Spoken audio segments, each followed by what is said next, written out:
Buen día a todos, ¿cómo están? Soy Alejandro Esteves, el subsecretario del INAP.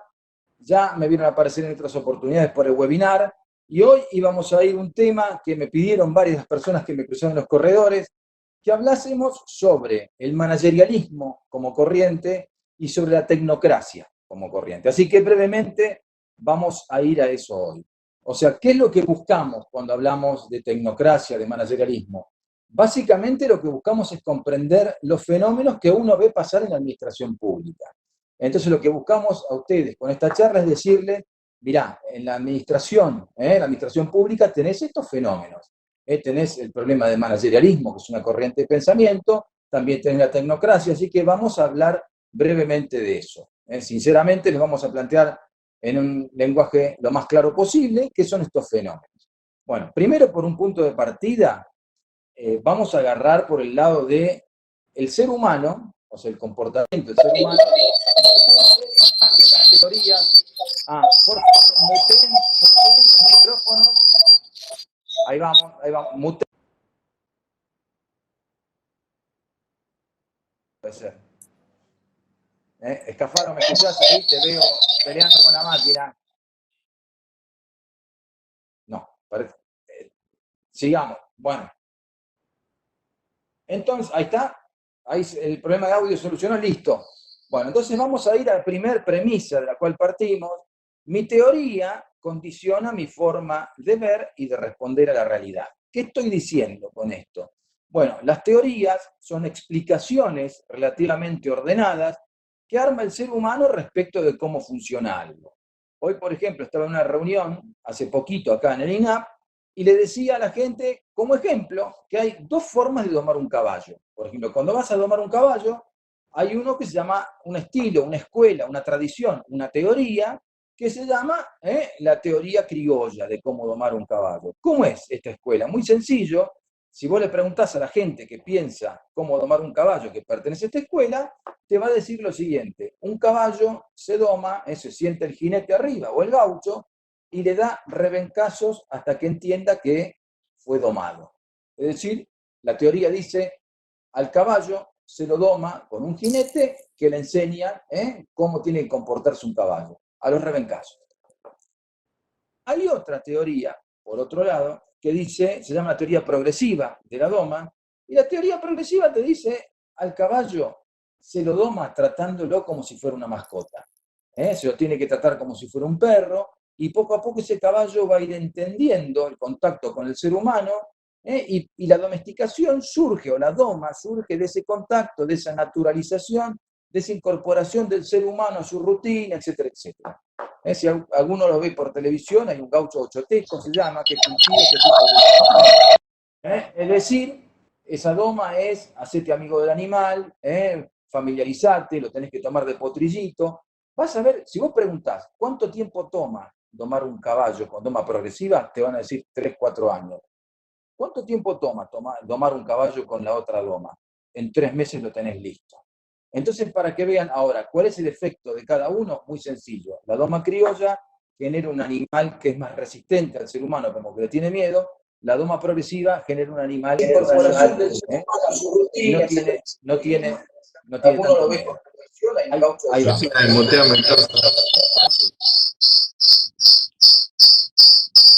Y ahí vamos. En la administración pública, como fenómeno, como área del conocimiento, como área de la vida, hay directamente una cuestión que tenemos que tener en cuenta, que hay distintas teorías, distintas tradiciones. Y esas tradiciones conviven en el área de administración. De pronto toma control una, de pronto es prominente la otra, de pronto no hay ninguna prominente, etcétera, etcétera. Entonces yo quería ir, para abordar este tema, primero el managerialismo. Explicar qué es el managerialismo, les voy a contar dónde nace, y prácticamente vamos a ir viendo cómo el managerialismo se va produciendo como teoría, va creciendo como teoría. ¿Va bien la cosa? Bueno, el managerialismo como corriente del pensamiento, tanto en Inglaterra como en Estados Unidos, como un producto de la revolución industrial. Es decir, como Inglaterra es uno de los casos exitosos de industrialización. O sea, generalmente el paradigma de industrialización es el mundo industrial, va surgiendo de la mano de una burguesía, esa burguesía es la que luego toma control del proceso político. Básicamente es esto. Entonces, esa burguesía muy dinámica que tenían los británicos va produciendo una camada de gerentes también muy dinámicos. Entonces, y lo mismo ocurre en Estados Unidos, un tiempo después, pero lo mismo ocurre. Es decir, ese fenómeno de industrialización va haciendo crecer en la opinión pública del mundo académico que los mejores managers, los mejores gerentes, son aquellos que vienen del sector privado, son aquellos que vienen de ese mundo industrial privado. Con lo cual había una desvalorización de lo que era la administración pública. Por lo tanto, ser parte de la administración pública era ser parte de un fenómeno gris, poco dinámico, poco eficiente. El managerialismo como escuela va creciendo, se va fortaleciendo a lo largo del tiempo y se va encarnando en instituciones educativas, que son las escuelas de administración y negocios. O sea, en las escuelas de administración y negocios vos vas a ir viendo que generalmente se considera que la administración privada o de tipo privada, las técnicas del sector privado, por lo tanto los managers del sector privado son más eficientes, más dinámicos, etcétera, etcétera. Entonces va creciendo esa corriente teórica, que también puede tener algo de prejuicio organizado, respecto de la mejor gerencia y las mejores técnicas de administración son las que vienen del sector privado. Concretamente, y también en Estados Unidos, surge un politólogo también que llega presidente, que es Woodrow Wilson. Woodrow Wilson dice, bueno, si bien compartía parcialmente este prejuicio en contra de la administración, tenía un problema en Estados Unidos de 1900-1910, que era cómo organizar la administración pública norteamericana. Aunque cueste creerlo, la administración pública norteamericana en los años 1900-1910 era un fenómeno desordenado. Tenían un problema que era la administración pública como botín de guerra, ganaba el Partido Republicano y se llevaban a todos los cargos de la administración federal, ganaban los demócratas y se llevaban todos los cargos, es decir, tenía un fenómeno que en los libros se conoce como administración como botín de guerra. ¿Qué es lo que hace Wilson para organizar ese fenómeno? Trabaja una teoría, que es la teoría de dicotomía entre política y administración. Wilson, como una forma de ordenar esa realidad norteamericana, decía, las burocracias implementan, los políticos deciden. Empieza a trazar un límite entre política y administración. ¿Existe este límite realmente? No tanto. Pero Wilson, como una forma de organizar, dijo, no, el político decide, el burócrata implementa. El político, si ustedes quieren, traza las grandes metas, el burócrata planifica, instrumenta, lleva las cosas, mete manos, mete manos a la obra.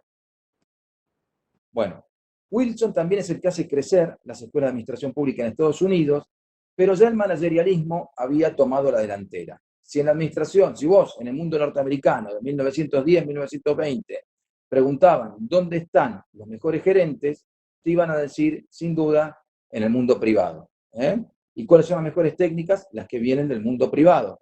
Por lo tanto, los estudios de administración pública crecen un poco en ese contexto de, no de desvalorización, sino de sobrevaloración de los estudios de tipo managerialista.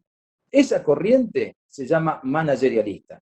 Probablemente el managerialista te diga, las técnicas del sector privado y los gerentes del sector privado son los mejores, por lo tanto traigámoslos al sector público y van a ver cómo de esta forma crece la eficiencia del sector público. Esa frase que habrán escuchado en algunos momentos en la historia argentina, el Estado está subadministrado, es una típica frase managerialista. Si vos traes la gente que administra bien el Estado florece. ¿Qué es lo que pasó con el correr del tiempo? Bueno, que hay mucha gente que le empezó a contestar al managerialismo. Le empieza a decir, yo noto que la administración pública es algo más complejo. No es como administrar una empresa. Esto sin desvalorizarla. En la empresa vos generalmente tenés mecanismos de retribución más dinámicos, mecanismos de despido mucho más dinámicos, etcétera, etcétera. Tenés, aparte, un único objetivo, obtener ganancias. El sector público, por otro lado, es más complejo. Digamos, el manejo de recursos humanos es mucho más complejo que en el sector privado. La forma de premiar al que anda bien es mucho más lenta y burocrática que en el sector privado. Y los objetivos que tenés que cumplir no siempre son objetivos de eficiencia. hay un montón de objetivos sociales que tiene que cumplir el Estado, preocuparse por lo que menos tienen, dar reeducación a la gente que no tiene, etcétera, etcétera, que no pueden ser vistos de una forma economicista. Tenés que cumplirlo aunque no sea económicamente rentable. Por lo tanto, si tenés que perseguir por un tema de contrato social, por un tema de finalidad política, objetivos no rentables, es inútil que creas que tu organización tiene que ser exactamente igual que una empresa privada. Por eso hay gente que dice administrar el sector público es mucho más complejo que administrar algo en el sector privado. Yo un día tuve la oportunidad de encontrarme con un gerente de un sanatorio privado junto a un director de un hospital público, ¿no? Y le pregunté a los dos en el mismo momento, ¿cuál es la administración más compleja? Y tomó la punta el director de un hospital público. Me dice, yo tengo unos problemas muy complejos. Y contrariamente a lo que ustedes creen, el gerente del servicio privado de salud me dice, tiene razón el señor. Es decir, la administración pública es un fenómeno mucho más complejo de administrar. Por eso al managerialismo hay que decirle, no, el sector público es realmente un sector que cuesta más administrarlo, por eso es más delicado formar, si ustedes quieren, un director, un directivo en el sector público que en el sector privado. Cuesta, hay toda una artesanía mayor, hay una realidad más delicada a la cual hay que tener en cuenta. Entonces, eso es la primera parte de la charla de hoy. Yo simplemente quería decirles qué es el managerialismo. El managerialismo es una creencia. Que la mejor administración está en el sector privado, y si traigo esa administración al sector público, el sector público viene desde 1900 dando vuelta esta idea. Vamos a la reforma de los 80 en los países desarrollados. En los años 80, ustedes saben, Gran Bretaña, años después Australia y Nueva Zelanda, hacen reformas de tipo managerialista. En el caso, por ejemplo, de Nueva Zelanda, se vio que solamente el 30% de los managers privados que trajeron al sector público, hay bibliografía de esto, fueron exitosos. Es decir, el manager con evidencia empírica simplemente se pudo probar que fue exitoso en el 30% de los casos. Managerialismo. ¿Lo hemos visto en la Argentina reciente? Sí, hemos visto algo parecido. Con esto no quiere decir que es un fenómeno para desdeñar, es un fenómeno para contextualizar. Hay que saber que la administración pública tiene una realidad más compleja que la administración privada. O sea, y realmente la administración pública puede incorporar técnicas del sector privado, pero también tiene que ser consciente que esas técnicas son limitadas y que hace falta adaptarlas al sector público. Bueno, hasta ahí el managerialismo existe, es una corriente, pero uno puede decir hay que, de alguna forma, encauzar ese fenómeno, contextualizarlo, saber qué pasa y ponerlo en su justa dimensión. Vamos por otro lado al tema tecnocracia, que es un tema muy ligado al tema de managerialismo y que generalmente hablo de este tema cuando nos referimos a las reformas del Estado de los 90 en América Latina. Si uno le pregunta a cualquier administrador público cómo fueron las reformas de la década del 90 en América Latina, te va a contar de privatizaciones, te va a contar de tercerizaciones, descentralizaciones, reducciones del empleo público, retiros voluntarios, pero también te va a contar de las tecnocracias. Entonces, ¿qué son las tecnocracias? Ahí vamos. La tecnocracia no la tenemos que confundir con la burocracia típica. O sea, la burocracia característica es un cuerpo de administradores que se guía por normas para administrar un Estado, una jurisdicción en concreto. O sea, las burocracias están organizadas en base al cumplimiento de la norma. Por algo Max Weber hablaba de las burocracias con su componente normativo. Una burocracia estructura su principio organizador de la realidad, se da en base a la normativa. Por eso te van a preguntar qué disposición contempla esto, qué ley, qué decreto, qué decisión administrativa. Eso significa la lógica de la burocracia, es gestión por normas en el sentido de reglas, gestión por la norma, no como digo, la norma, la Gladys, no. La norma es la cuestión normativa. Gestiono en base a normas. Cumplo tal ley, cumplo tal decreto, etcétera, etcétera. Por supuesto, siempre está el tema que entre las normativas hay contradicciones, no lo estoy ignorando, pero la lógica siempre es qué decreto lo ampara, qué decreto lo justifica, qué ley lo avala, qué ley lo encuadra, etcétera, etcétera. Bueno, pública, en base a normas. La tecnocracia es algo distinto. Hay una segunda forma de organizar una burocracia, que es la forma managerialista. La forma managerialista, ¿qué es? Se organiza no tanto en base a la norma, o sea, la norma no es el principio organizador, sino que es el producto. O sea, como tiene inspiración en el sector privado, dicen, lo que importa es el producto que usted brinda, no tanto el proceso. No me importa la normativa que lo avala. Dígame en cuánto tiempo me puede obtener este producto. Por eso, las formas manageriales se orientan hacia el producto y no tanto hacia los procesos. Y por eso las burocracias son procedimentales. Siempre están buscando la norma. Probablemente una burocracia te diga, yo cumplí todos los procesos. Y el producto, no es mi problema. Dice, yo cumplí todas las normativas. Y eso me cubre de la auditoría, etcétera, etcétera. Si vos le preguntás a un managerialista, ¿cuál es el proceso que usted hizo para obtener este producto? No lo sé, pero ahí tiene el producto. Tanta gente vacunada en tanto tiempo. Son un poco, el principio organizador es la norma para la burocracia tradicional, el principio organizador es el producto para la burocracia managerialista, si ustedes quieren. Bueno, la tecnocracia es algo distinto a estos dos fenómenos. La tecnocracia es un fenómeno que se parece mucho a un proyecto político. Es un grupo de gente cuyo principio organizador es una teoría, es una visión técnica de la realidad. Entonces vamos a ir ahí, que es una tecnocracia. La tecnocracia se fundamenta en una idea de un grupo élite que monopoliza un conocimiento y que se posiciona ventajosamente en esa sociedad porque posee ese conocimiento. Y esto le permite tener el dominio de recursos de poder económicos, informativos de una sociedad.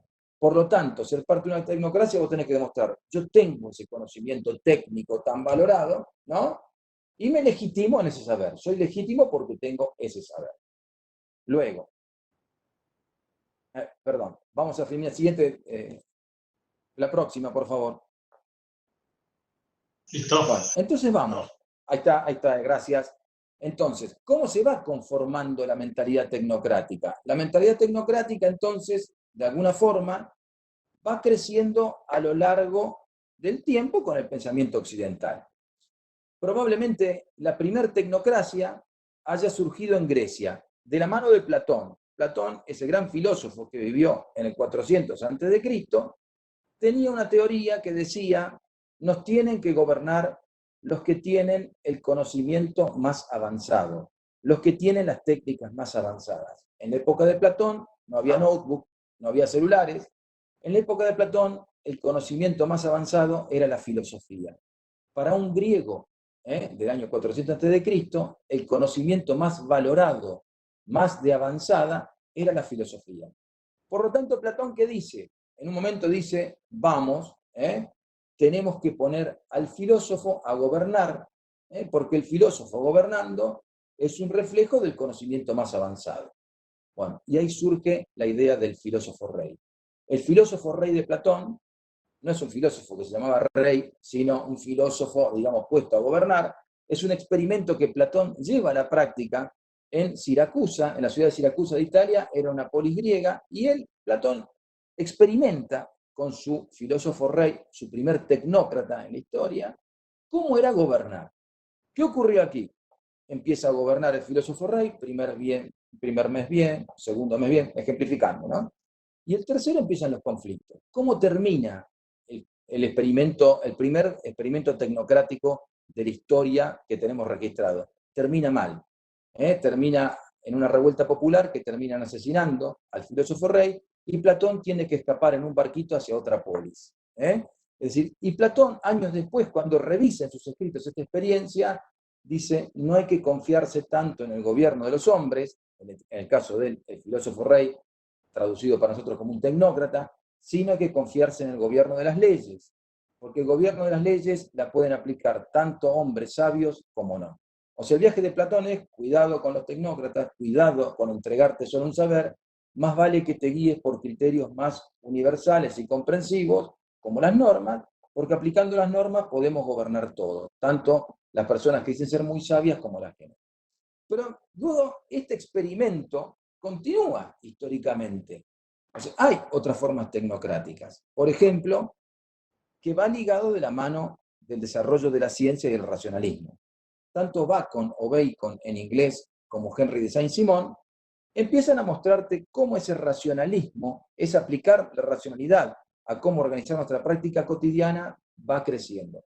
Henry de Saint-Simon es un filósofo francés que escribe en la época de la Revolución Francesa y un poquito antes también. Henry de Saint-Simon imaginaba un mundo moderno, en 1700 y pico, que ese mundo moderno básicamente iba a estar gobernado por físicos y matemáticos. E imaginaba un comité de Newton, Newton por el físico, que iba a gobernar el mundo. Ahí tenemos el segundo momento tecnocrático característico para demostrarles, donde Saint-Simon te decía, el mundo moderno es un mundo que no es gobernado ni por los nobles ni por el clero, es un mundo que es gobernado por la ciencia. ¿Y qué tipo de ciencia, Saint-Simon? Los físicos o los matemáticos. O sea, la imagen de gobernante que tenía en la cabeza Saint-Simon, el gobernante científico, era un físico, era un matemático. Con lo cual, para que vean cómo el viejo experimento de Platón se replica en las ideas de Saint-Simon en el 1700 y tanto. Bueno, luego de ahí saltamos a la historia norteamericana. Como ya estuve nombrando en el caso anterior, Estados Unidos es un país de industrialización tardía si lo comparas con Gran Bretaña. Gran Bretaña se industrializa en 1650 y un poquito más, a partir de ahí. Estados Unidos es de industrialización tardía. Se calcula que en 1800, 1700 y monedas ya, o sea, digamos en 1800 Estados Unidos estaba empezando el proceso que Gran Bretaña había empezado en 1650 y un poquito más adelante. ¿Qué pasaba en los Estados Unidos de esta época? Bueno, el problema que había era muy sencillo. Esperen que ya estoy con...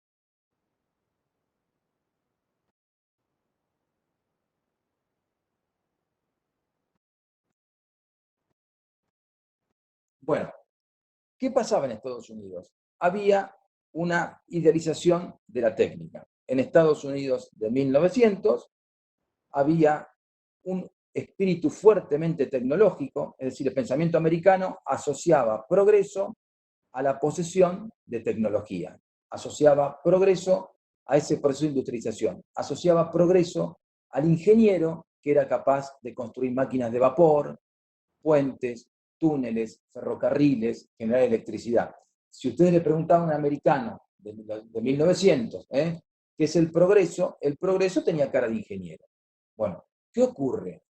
Estados Unidos tiene una crisis en 1929, la crisis del 29, la crisis del 30 famosa, y en esa crisis fue una crisis en la cual, una crisis capitalista de las más grandes que hubo, una crisis capitalista que hace ver que el mundo estaba globalizado, esa crisis de los años 30 se extiende a todo el mundo.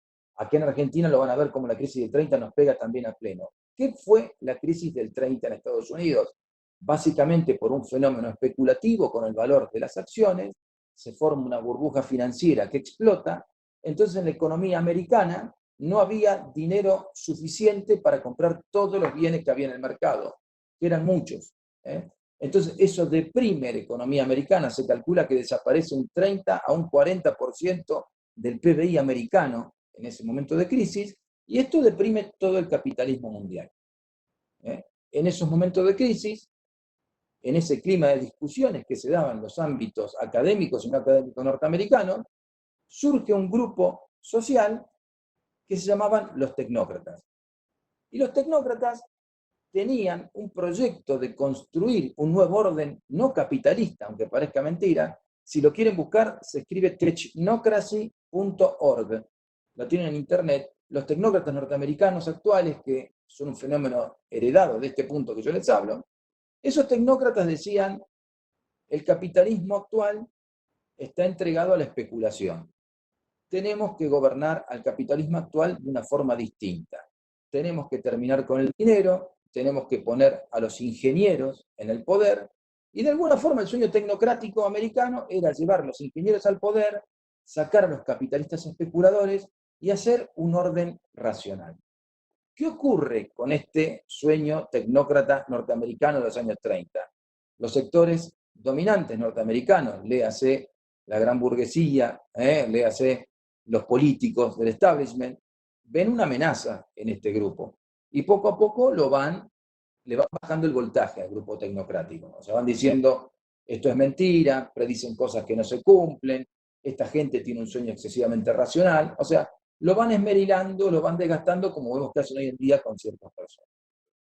Luego de ahí, pero me van siguiendo cómo es la lógica. La lógica es, tengo un saber, es el saber avanzado de mi época, ese saber tiene que llegar al gobierno, cuando ese saber llega al gobierno plantea algún problema, pero esa idea es tecnocrática. Entonces, yo ahora les voy a contar el recorrido histórico de la tecnocracia, luego voy a ir un viaje a la cabeza del tecnócrata, los valores tecnocráticos. Vamos a América Latina de los 90. En América Latina de los 90 es cuando se implementan las reformas justamente de los 90. Esas reformas tienen un fuerte contenido tecnocrático, fuerte contenido economicista, fuerte contenido managerialista. ¿Qué ocurre en esas reformas de los 90 en América Latina? Había un consenso que la década del 80 es lo que se conoce como la década perdida.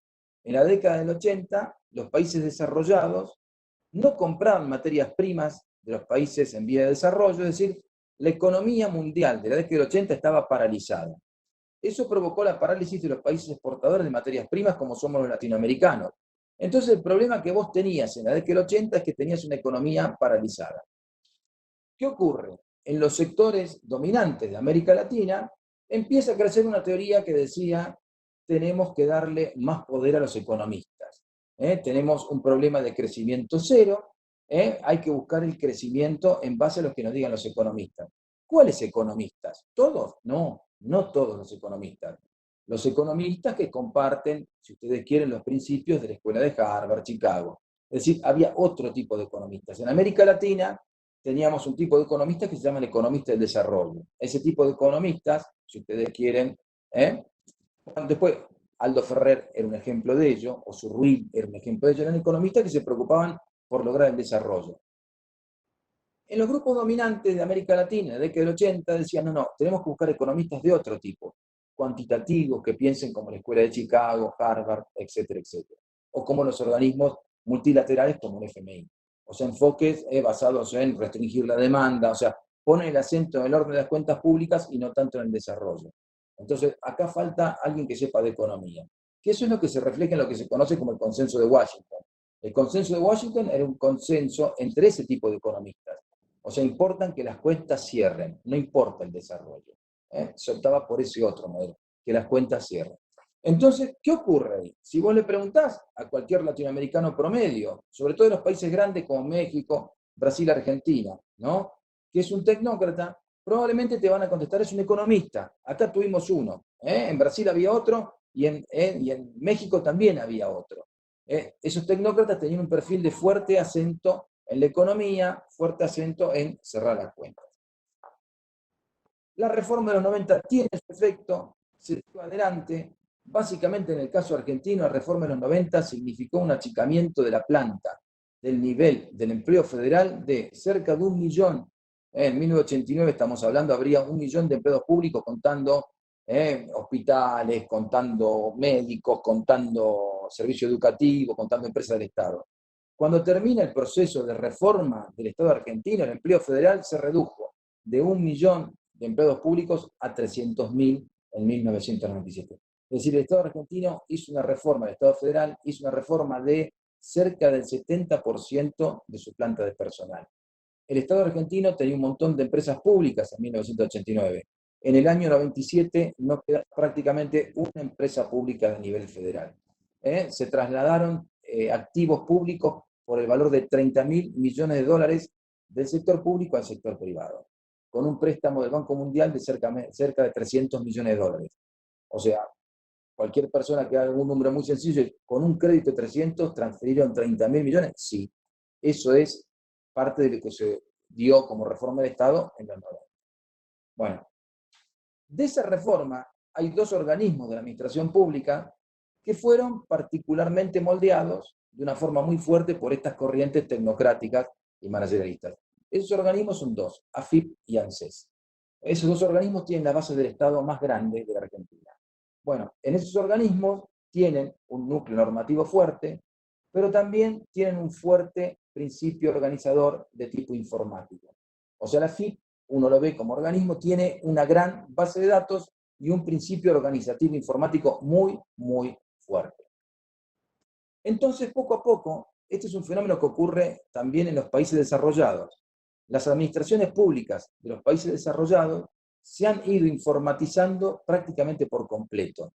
El principio organizador de una administración desarrollada es, en parte, la norma, pero en una parte mayor, el proceso informático.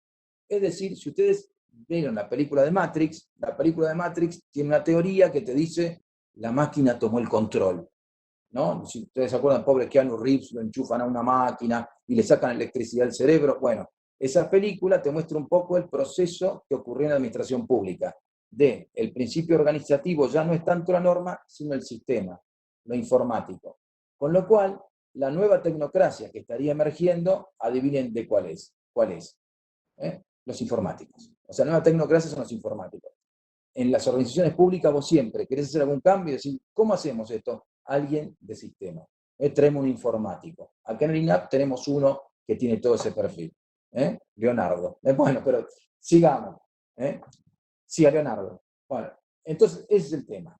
Hasta que un día esa estructura tecnocrática, si seguimos el camino que hizo Platón, comete algún error, hay un apagón informático y dice la gente, basta con los informáticos al poder, nos va mal. O sea, el viaje de Platón, que decía es preferible, olvídate del filósofo rey, es preferible de las normas, te puede pasar también con la nueva cuestión informática. Entonces, ahí les tracé un poco el recorrido histórico de la tecnocracia. Es como una ballena que aparece en la historia y tiene distintos momentos en los cuales aparece. Vamos ahora a la siguiente filmina, por favor. Próxima. Entonces vamos a ir ahora básicamente a la cuestión de Max Weber, gran sociólogo alemán, le prestaba mucha atención a los valores que tienen los grupos sociales. Valores como ideas o creencias o ideales que esos grupos sostienen. Max Weber, ¿qué te diría? La racionalidad de una persona, o sea, la forma en la que piensa una persona, uno la puede ver sumando dos cosas: el comportamiento observado más un valor. O sea, ¿qué le veo hacer a ese grupo de personas? Y encuentro una explicación cuando entiendo el valor. Valor es el ideal que hace esa acción. Entonces, cuando Weber veía el comportamiento burocrático, decía, un burócrata está todo el día leyendo documentos escritos y está viendo qué normativas encuadran esos documentos escritos. Comportamiento observador. Y luego le sumaba el valor. ¿Cuál es el valor? La burocracia tiene un ideal organizativo que se basa en la superioridad de la norma. Es decir, la ley, la norma, el decreto es una cosa valiosa, tenemos que organizar todo nuestro comportamiento en base a esa normativa. Entonces Weber sumaba el comportamiento que veía el burócrata, más la cuestión valorativa, la norma es importante, la norma es nuestro ideal, y obtenía la racionalidad. Entonces, con ese esquema, vamos ahora a analizar a los tecnócratas. O sea, el tecnócrata, básicamente, entonces uno ve, por ejemplo, un comportamiento tecnocrático, es característico, por ejemplo, en muchos profesionales de la ingeniería se ve muy claro, en muchos profesionales de las ciencias económicas se ve muy claro, muchos contadores tienen este tipo de pensamiento. Entonces, la característica que vamos a abordar del pensamiento tecnocrático es esta. El tecnócrata, por ejemplo, cree que la técnica debe reemplazar a la política. Es decir, el tecnócrata cree que la política, ese juego de negociaciones que hay entre ciertos actores, es disvalioso. La técnica debe reemplazar a la política, porque la política es subjetiva, en la política hay gente fea, que entiende razones que no son completamente racionales, etcétera, etcétera. Por lo tanto, la técnica debe reemplazar a la política. Toda discusión política debe ser organizada con procedimientos técnicos que suplanten la discusión política de valores. Hay que buscar discusiones técnicas, no políticas. Luego, los tecnócratas, como parte de ese, tienen un pensamiento elitista. Es decir, ¿cómo dividen al mundo? Dicen, si usted tiene el conocimiento económico o si usted es informático, puede participar de nuestro mundo. Si no, mire de afuera. Es decir, lo mismo que el filósofo rey de Platón. O sea, el filósofo rey de Platón que preguntaba, ¿sabe usted de filosofía? Vaya a la fila. Entonces, el pensamiento tecnocrático tiene un fuerte componente elitista. Todo el que no tenga ese conocimiento no es considerado parte del esquema. Es considerado un administrado, una persona. ¿Usted tiene conocimiento? Bienvenido a la élite. Por eso, las tecnocracias son elitistas. Y como todo pensamiento elitista, tiene sus costos. Hay alguien que paga, hay alguien que pierde. Luego, como ven a la política como un problema, no la ven como parte de la solución. Entonces, todos los problemas deben ser tratados en ámbitos administrativos neutros. Porque la política es subjetiva, la política es un juego de negociación muy oscuro, tecnifiquemos esto y listo. Por lo tanto, se les fui exponiendo los valores. Cierto pragmatismo, idealizan la objetividad, o sea, para un tecnócrata, todo fenómeno que no pueda ser medido no existe. O sea, un tecnócrata que se precie te va a decir, ¿tenés algún indicador de eso? Si no tenés indicador, no existe. Bueno, ustedes saben que justamente en la realidad hay un montón de fenómenos que vos no los podés medir, pero sin embargo existen. Por ejemplo, el amor. ¿Es posible medir el amor? Decir, fulano está 3.7 enamorado en la escala de un enamoradizo, ¿eh? O fulano odia 8.9 en la escala de tal personaje. Es decir, hay un montón de fenómenos, o la injusticia organizacional. ¿Se puede medir la injusticia organizacional? Gente que es considerada que su organización la trata injustamente. Entonces, de alguna forma, esos fenómenos no se pueden medir. Los economistas hablan después de un proxy, ¿no? Pero hay fenómenos sociales que no se pueden medir y, sin embargo, es impresionante cómo estructuran tu vida cotidiana. La lealtad. Por ejemplo, la lealtad es un fenómeno muy verdadero en política. ¿Se puede medir la lealtad cuantitativamente? Fulano es 9.7 leal en la escala de fulano de tal. Bueno, ahí vamos. Entonces, de alguna forma, el objetivismo cree que todo fenómeno social puede ser medido. Y si no lo puedes medir, no existe. Gran punto de ceguera. Bueno, y luego, los típicos ideales de la tecnocracia son la eficiencia, la productividad, el progreso, el elitismo, idealizan también al mercado como mecanismo de distribución de bienes permanentemente, y evidentemente los criterios de justicia social les son completamente ajenos porque son criterios subjetivos. O sea, ¿por qué tenemos que garantizarle un ingreso mínimo a alguien que no es eficiente? Diría un tecnócrata. Y capaz que alguien con una lógica más solidaria dice, no, no, estamos todos en el mismo barco. Está mal que haya gente que se muera de hambre, pero si no son eficientes. Entonces, esa lógica, ponerle eficiencia primero, antes que la integración social, es típico del pensamiento tecnocrático, eficientista, que reniega de la política, etcétera, etcétera. Próxima, por favor. Y luego, entonces, ¿qué pasa con el conflicto social? Como el tecnócrata considera que el conflicto social es algo artificial, productos de políticos que arman debates estériles, subjetivos y que no saben encontrar solución, el buen tecnócrata cree que el conflicto social es artificial. La gente se pelea por cuestiones subjetivas, por lo tanto, ese conflicto social hay que desactivarlo y el conflicto se soluciona con buenas técnicas, no con buenas políticas. Busquemos las técnicas de cómo se... Esto no es cierto, o sea, el conflicto social es algo que cuesta mucho desactivarlo. Una sociedad no puede vivir permanentemente en conflicto social, pero la mejor forma de extraer un conflicto social es siempre a través de la política, de la democracia, de la negociación.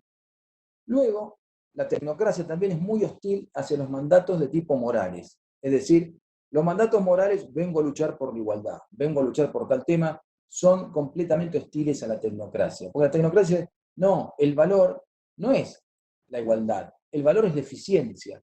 Por lo tanto, tenemos que buscar sociedades eficientes, no necesariamente justas, eficientes.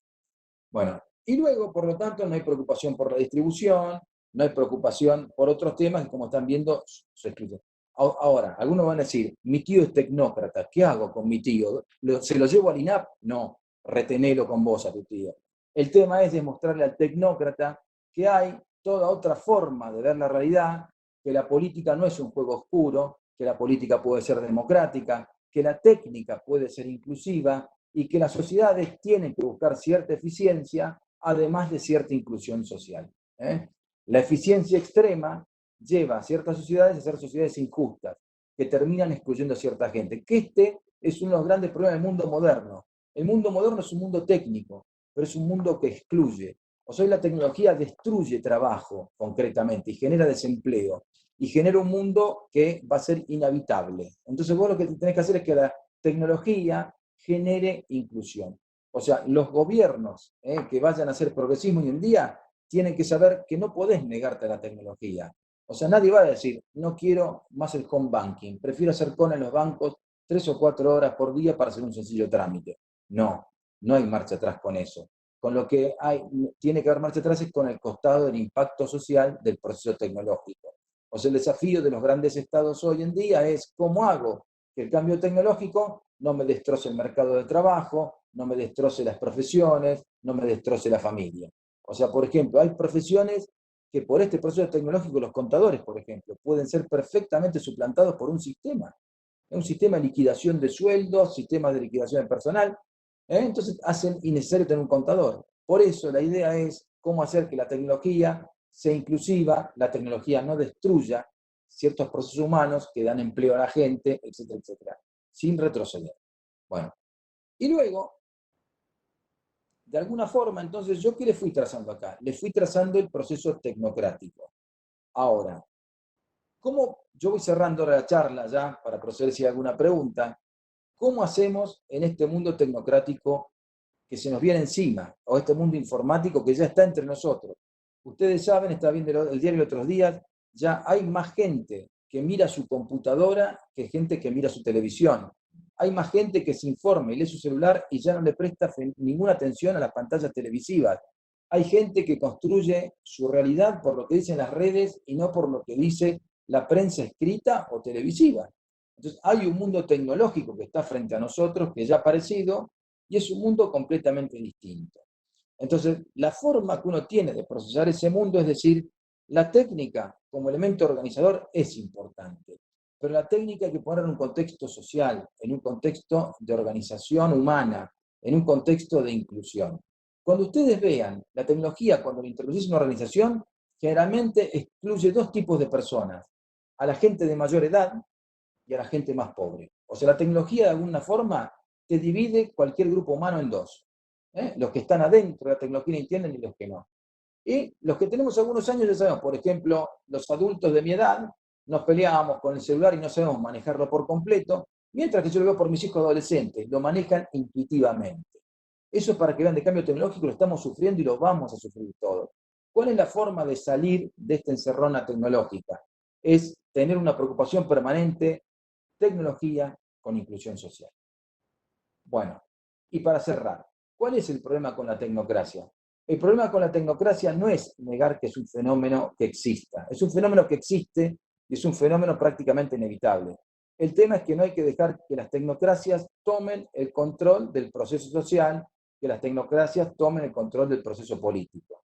Es decir, la mejor forma que tiene para defenderse una democracia es que todos los ciudadanos participen, tener estructuras de grupo lo más posible abiertas a todo el mundo, etcétera, etcétera. Cuando hay una élite que detenta un conocimiento y ejerce un poder, eso es la tecnocracia. No encuentro otro remedio que más democracia, más participación, más apertura. ¿Es difícil? Es difícil. Pero hay que, digamos, hay que tenerlo en cuenta y hay que avanzar en ese sentido. Así que, estimada gente, esa fue la breve charla de hoy. Y si quieren, procedemos a las preguntas, de haber alguna. Y bueno, espero acá en pantalla si hay alguna pregunta. Adelante.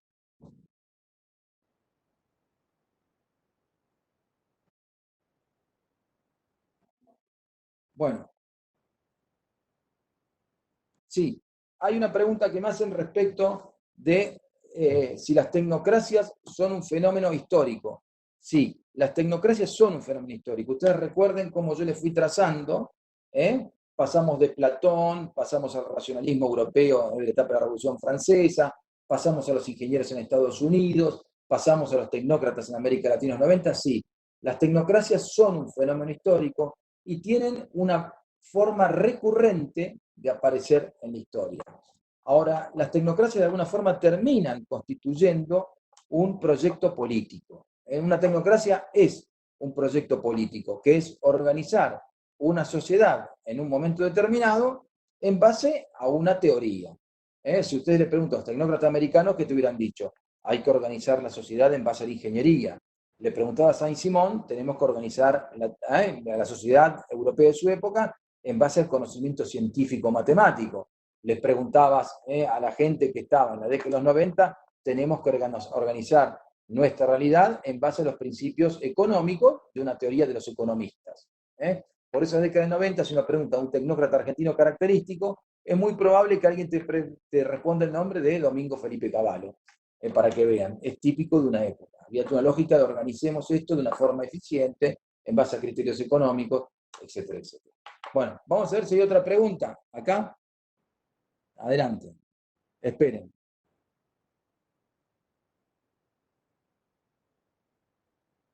Acá me pregunta Patricia. Gracias, Patricia. Me escribe Patricia del Senasa y nos dice, ¿no existe una corriente que contenga todas estas teorías? Patricia, sí, un poco, si vos querés, la tecnocracia está muy emparentada con el racionalismo extremo, está muy emparentada con el managerialismo, está muy emparentada con el eficientismo.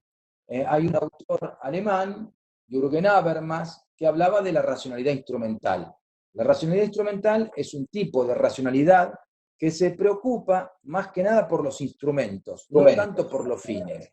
O sea, la tecnocracia, por ejemplo, se preocupa mucho por el instrumento, por el método, no tanto por los fines.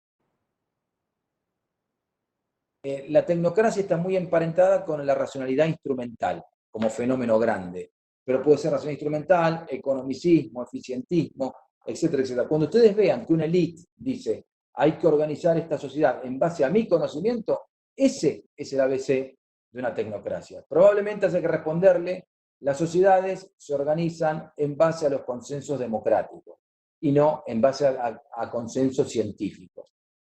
Vamos, a ver si hay otra pregunta, esperen. ¿Se aplican las tecnocracias a los convenios colectivos? Puede ser. La verdad, qué pregunta interesante. ¿Quién me escribió esta pregunta? Esperá que le quiero decir. Perdí tu nombre ahí, pero yo no sé si se aplican las tecnocracias a los convenios colectivos. Sí sé que en los convenios colectivos puede negociar gente de parte de algunos sectores que tiene una mentalidad tecnocrática. Perfectamente, perfectamente. Ahora, no me animaría a decirte que los convenios colectivos son una invención tecnocrática. A esto quiero ir. Vos tenés que ver, yo empecé diciendo, mi teoría condiciona mi forma de ver la realidad. O sea, si tu teoría, la teoría que tiene ese actor, es tecnocrática, probablemente en un 98% responda a la realidad en forma tecnocrática. Bueno, acá hay otra pregunta. Acá hay gente que le gustó la charla, te agradezco, estimado Stupenengo, muchas gracias.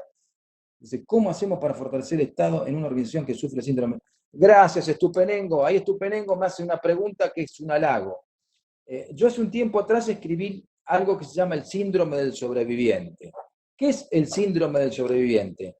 El síndrome del sobreviviente en una organización es un fenómeno que se da en las personas que sufrieron un proceso de reforma. Está estudiado mucho en Canadá, está estudiado mucho en Suecia, está estudiado en países como Noruega también. Es el tema del síndrome del sobreviviente. ¿En qué consiste esto? Es un síndrome que sufren los trabajadores que sobreviven a un proceso de ajuste severo. En esos procesos de ajuste generalmente hay una parte de la planta que se fue, o sea, parte de tus compañeros se fueron y parte de los compañeros tuyos que quedaron. En los que quedaron se da una cuestión que está estudiada desde el punto de vista psicológico y medida para los tecnócratas, que se llama el síndrome sobreviviente. Es gente que se ve a sí misma como yo me quedé, los otros se fueron, yo estoy contenido, los otros están en el desempleo. Es decir, son como personas que de alguna forma desarrollan una forma de resiliencia, de nostalgia, de recuerdo de los que no están.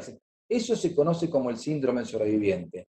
En algunos casos hay gente que tiene culpa, que se ve en los países desarrollados, en otros son personas que dicen, yo zafé, me siento contento y listo, ¿qué le vamos a hacer? De alguna forma, pero esas ambas ideas son el síndrome del sobreviviente. Las tecnocracias aplicadas a las reformas del Estado generan un incremento del síndrome del sobreviviente. ¿Cómo hacemos para salvar al Estado de esto? Preguntaba Stupenengo. Muy sencillo, es la vía democrática, Stupenengo, lo que siempre hay que decir. Tenemos que buscar que las decisiones públicas sean nutridas por la mayor cantidad de elementos posibles. Para evitar que la decisión pública sea pobre y capitalizada por un solo grupo, vos tenés que decir, bueno, tenemos que tener la participación lo más abierta posible. La mejor herramienta para contener la tentación tecnocrática es la política pública participativa. Hay que escuchar a los otros, incorporar las ideas de los otros, negociar con los otros, llegar a consensos con nosotros. Cuando una élite impone sus ideas a todo un grupo social, estás probablemente frente a una tecnocracia. A ver, puede haber otro. ¿Cómo con una práctica? Perfecto, gracias acá por la pregunta de Soledad. Soledad, muchas gracias por tu pregunta. Soledad pregunta si las formas de obtener, digamos, o generar comunidades de prácticas en los organismos públicos no es una forma de contener estas tentaciones tecnocráticas que aparecen cada tanto. Sí, Soledad, efectivamente.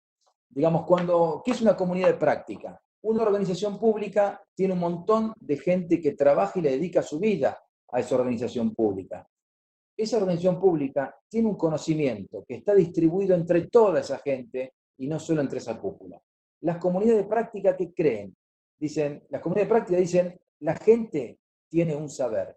El saber de cada uno de los integrantes de una organización pública lo tenemos que poner en valor.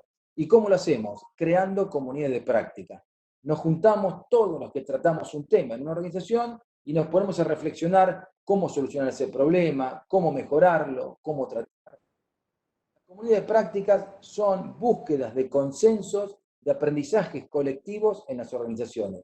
Todo empleado público, todo funcionario tiene algo que enseñarte. Y eso es lo que permiten las comunidades de práctica. Las comunidades de práctica, que las vamos a fomentar desde aquí, desde el INAP, sirven para esto, para generar ese clima que digamos, nos permita buscar soluciones entre todos.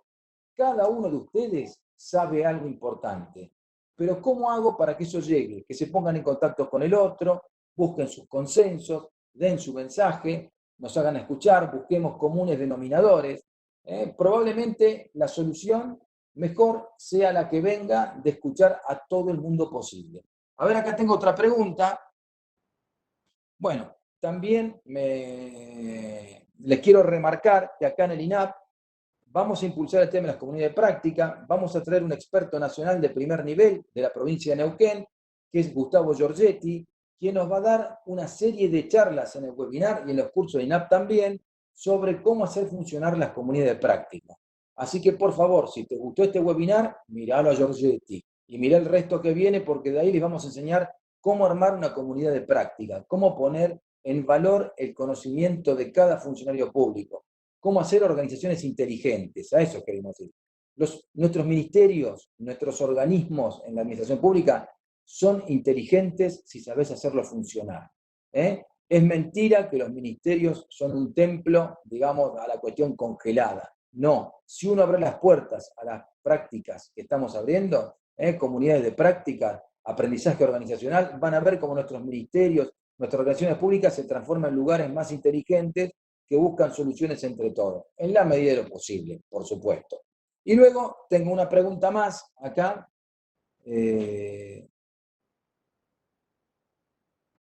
Acá me preguntan qué es lo que buscamos con las comunidades de práctica. Exactamente lo que buscamos con las comunidades de prácticas es de alguna forma poner en valor el conocimiento que todos tenemos. Todos tenemos algo para aportar. Todos tenemos algo para decir. Si le damos el marco apropiado, le damos el objetivo apropiado, todos podemos decir algo y tiene que ser escuchado. O sea, hay muchas cosas que sinceramente te las pueden enseñar no tus superiores, sino la gente que está por debajo tuyo en la organización.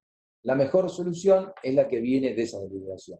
Ahora, ¿esto lo inventamos nosotros en INAP? No. Estas comunidades de práctica vienen en las empresas, sector público, digamos, es algo que tiene que ver mucho, inclusive con la calidad total, que viene más que nada del mundo productivo, del mundo de la empresa. Entonces la idea es, entre todos podemos buscar cómo mejorar un proceso, entre todos podemos buscar la mejor normativa para oponer, o sea, cómo mejorar un problema. Esa es la idea. Política pública participativa, política pública deliberativa, incorporar el saber en los procesos, etcétera, etcétera. Mi sueño es que las organizaciones públicas en algún momento, las normas necesarias para hacerlas funcionar, la forma de mejorar nuestros procesos, no tengamos que recurrir a grandes especialistas, tengamos que recurrir a nuestros propios empleados. A nuestros propios empleados les vamos a preguntar, ¿cómo mejorarías este proceso? ¿Cómo mejorarías nuestro producto? ¿Cuáles son las principales críticas que nos hacen? ¿Cómo podemos mejorarla? ¿Cómo podemos hacer algo con eso? Eso sería sensacional. Y como proceso colectivo, por eso estamos empezando con eso. Al fomentar la idea de comunidades de práctica, organizaciones inteligentes, estamos buscando eso. Y vamos a otra pregunta más, a ver, Gracias, Adriana, porque me decís que te gustó la charla. Vas a ver que con las charlas de comunidad de práctica te va a gustar más. Seguinos. Y acá tengo, acá está. ¿Cuál es el mecanismo para implementar las comunidades de práctica? El mecanismo más sencillo para implementar las comunidades de práctica es, una vez que te pones a trabajar un tema con la gente, tratar de plasmarlo en 2 o 3 consensos. La gente te va a decir, este proceso lo solucionamos con esta idea. Entonces las jefaturas les vamos a pedir que, por favor, si proceden a hacer comunidades de práctica con la metodología que les va a dar el INAP, busquen cómo implementar esos 2 o 3 consensos que muestra la gente, que muestran sus bases. Tenemos estos,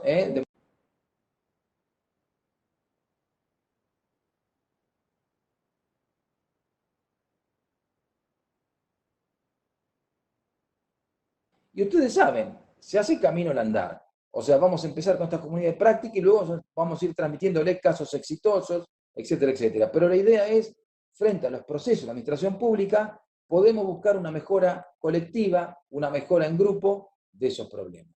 Bueno, simplemente eso es agradecerle a todos. Gracias por las preguntas que han hecho.